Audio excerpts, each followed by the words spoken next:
Yo estaba allí un día en el que sonaban músicas un poco extrañas,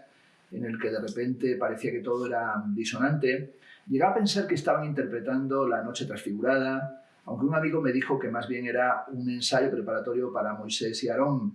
Estábamos en aquel momento absolutamente imbuidos de todo lo que era la densa teoría musicológica adorniana, aquella reflexión que hace, por ejemplo, en teoría estética, de que el arte es inevitablemente el lenguaje del sufrimiento, sus consideraciones sobre Samuel Beckett, la prioridad que daba a la oscuridad, la idea de que el arte no es otra cosa que una dialéctica negativa, que el todo es no verdadero, y de repente escuchábamos aquellas disonancias, aquellos procesos de música tonal que no sabíamos hacia dónde conducían y estábamos deleitándonos, pero sobre todo en un plano fundamentalmente intelectual. Perdonad un momento que me entra en una llamada, un mensaje. Bueno, parece ser que es una extraña invitación. Voy a leerla porque a lo mejor también os sirve a vosotros esta invitación. Dice así: Zag invita a usted al traslado a pie de 3 objetos de forma compleja, construidos en madera de chopo y cuyas dimensiones son 1,80 por 0,70, 1,80 por 0,70 y 2 por 1,80, pudiendo ser considerados 2 de ellos como complementarios por el itinerario siguiente: Batalla del Salado, Embajadores, Ronda de Toledo, Bailén, Plaza de España, Ferraz, Moncloa, Avenida de Séneca, con un recorrido total de 6.300 metros realizado por Juan Hidalgo, Walter Marchetti, Ramón Barce. Este suceso tuvo lugar en Madrid el pasado 19 de noviembre de 1964, entre las 9:30 y las 10:58 de la mañana. Bueno, como se ha podido comprobar, era en realidad un MacGuffin bastante chapucero lo de la música dodecafónica para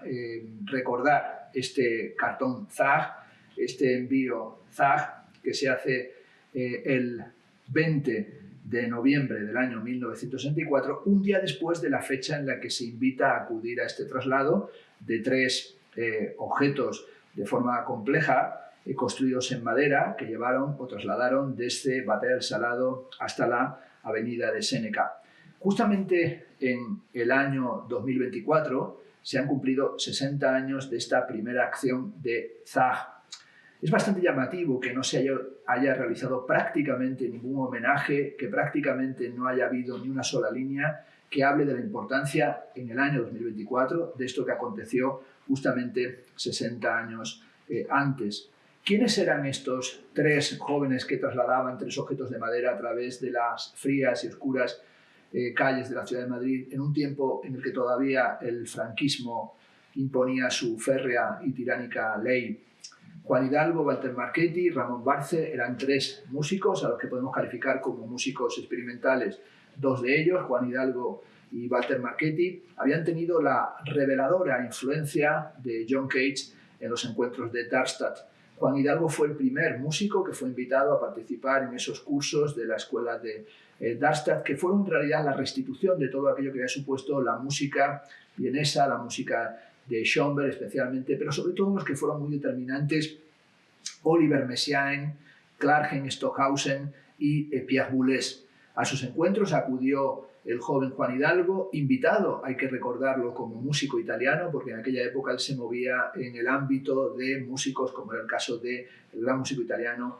Luciano Berio. Allí en Darmstadt estrenó Juan Hidalgo algunas de sus composiciones y fue allí donde conoció a John Cage, y las conferencias de John Cage y también escuchar sus composiciones y estudiar sus partituras fue, como he dicho, para él y para Walter Marchetti algo absolutamente revelador. Allí conoció también al pianista David Tudor y luego compartieron un largo periodo de tiempo en Italia. A partir de ahí decidieron Walter Marchetti y Juan Hidalgo abandonar la idea de composición musical en un sentido moderno tradicional para entregarse a lo que se llamaba la música de acción, es decir, para entregarse a aquello que son los inicios del comportamiento del happening, y van a ir realizando una serie de actividades pre-Zag que van a conducir a esta primera, que es este traslado de 3 objetos de madera a través de la ciudad de Madrid. ¿Por qué la calle Batalla del Salado? Porque en esa calle era donde vivieron durante un tiempo Juan Hidalgo y Walter Marchetti, y allí les acompañó el músico también una figura central de la música y de la reflexión y del pensamiento musical y de la reflexión estética, Ramón Barce. Y esos tres jóvenes llevaron esos tres objetos de madera hasta la avenida de Séneca, porque allí se encuentra el Colegio Mayor Menéndez Pelayo, en el que iban a realizar un concierto que iba a ser propiamente el primer concierto de Zag, el que abre la historia de esta importante agrupación de artistas entregados a la música de acción. Con esos tres objetos construyeron un espacio, una caja. Con esos tres objetos construyeron una especie de jaula, y hay que recordar que en aquel primer concierto de Zag en el Colegio Mayor, la pieza central que interpretaron fue nada más y nada menos que 4 minutos 33 segundos de John Cage. Juan Hidalgo en muchas ocasiones señaló que para él John Cage era una figura paterna, era una especie de padre, hablando de que también la referencia era que el abuelo, en alguna medida, era Erik Satie, que también era parte de la familia Marcel Duchamp y que también formaba parte de la familia Zag, Buenaventura Durruti, marcando la importancia que el anarquismo tendrá para Zag. Zag, sin duda, es un acontecimiento artístico, estético, musical crucial y determinante, no solamente para el arte español, sino también con su vinculación con las dinámicas del arte internacional. Recordemos que justamente a principios de los años 60 se va a articular Fluxus a través del lituano Jos Mačiūnas, que van a hacer sus primeras intervenciones en Europa, que las van a realizar en festivales como el Festival de Wiesbaden, están los famosos festivales sobre el neodada en la música, y que incluso el propio Mačiūnas va a invitar a Zag a formar parte de la constelación del movimiento, llamémoslo, editorial de Fluxus, aunque será algo rechazado. Es una época en la que también es determinante la figura de Wolf Hostel, del que hemos hablado en algunos otros de los momentos de este Yo estuve aquí, y por tanto ese momento es un momento decisivo en unos años en los que en España no había propiamente todavía actividades experimentales en el ámbito de la música, como ha recordado, por ejemplo, en muchas de sus entrevistas y declaraciones a lo largo de los años, Luis de Pablo, que organizaría más tarde, en el año 1972, los famosos, mitificados y museificados encuentros de Pamplona con José Luis Alexanco, en el que también participó Zag y al que acudiría John Cage. John Cage se preguntaba en alguna ocasión qué es lo que estaba sucediendo en España y sobre todo llamaba y animaba a Marchetti y a Juan Hidalgo a instalarse en España para plantear ahí una renovación de la música. ¿Qué pasaba en España? Pues lo que pasaba en España es que estábamos bajo el férreo puño militar del franquismo, de eso que llaman el tardofranquismo, en el que el franquismo todavía estaba reprimiendo y ahogando cualquier tipo de disidencia y cualquier tipo de práctica artística que no consideraran fácilmente asimilable, como hicieron en buena medida con los movimientos artísticos pictóricos de carácter informalista. Los Zag eran demasiado anárquicos, incluso algunas de sus obras se juzgaban, tal vez con razón, como deliberadamente eróticas, sexuales, o incluso a veces eran calificadas como absurdas, como pornográficas, como tonterías, o incluso algunos críticos decían que eran zarandajas absolutamente insoportables. Bueno, querría, por tanto, recordar Yo estuve allí, a estos grandes creadores absolutamente heterodoxos. Juan Hidalgo se calificaba a sí mismo como un poeta raro, que tuvieron unas enormes dificultades para desarrollar sus trayectos y su trayectoria, no solamente en ese paseo desde la carrera Batalla del Salado hasta el Colegio Mayor, sino también para poder sobrevivir en un campo como este, en el que no hicieron ningún tipo de concesiones.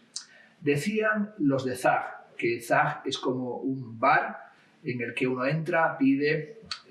se marcha y deja a veces una propina. Y también Juan Hidalgo recordaba que cuando iban a la compra, después de hacer la compra en una tienda, en un colmado, al dueño de la tienda le pedían lo que se llamaba el algo, y a veces les daba unas habas o les daba unas golosinas o una piruleta, y Zag es un poco ese algo. Juan Hidalgo llamó prácticamente a toda su obra etcétera,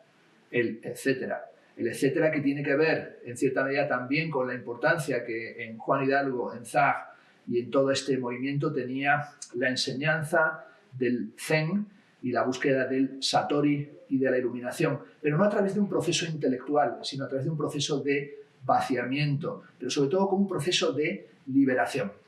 Juan Hidalgo jugaba con el apellido de su padre estético musical, John Cage, llamándole Juan Jaulas, y ese Juan Jaulas era Juan Caja, por tanto no es raro que llevaran esos objetos de madera en el año 1964 para construir una caja, Cage, y para salir en 4 minutos 33 segundos de esa caja. 4 minutos 33 segundos.